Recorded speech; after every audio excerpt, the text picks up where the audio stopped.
Hi, I'm Andy Ellis. I'm the host of this show and a potential Green Party candidate for governor of Maryland in 2026. I'm using this show to highlight interesting people and ideas that help me and you to understand what is happening and what is possible.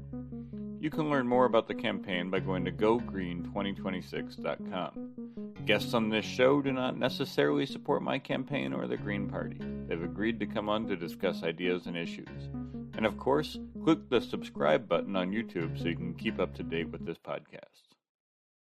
So, what would you say to Democratic voters who might say that a Green Party candidacy, especially an effective one, which you'll probably have, will be a spoiler and take away votes from the Democratic governor candidate?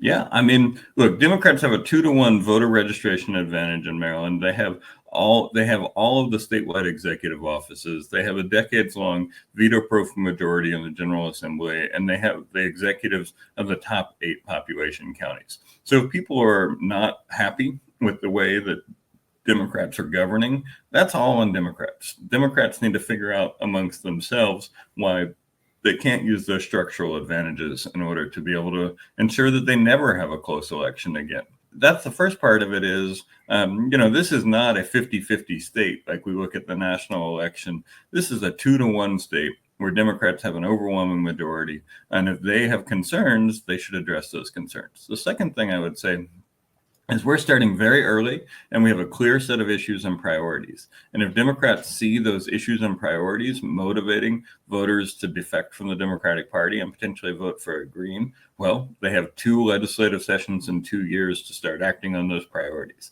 My guess is if we identify a priority and they act on it, that issue is going to go away and the voters are going to be less interested in our campaign than they would in going back to the Democrats. And finally, I would say this: in a system where there are only 2 parties that are allowed to be healthy, the threat of spoiling is how third parties exert power. It's how they get the other parties to change course and how they get them to change outcomes. And this is especially true when by law, as I mentioned earlier, third parties have to run top of the ticket races every 2 years.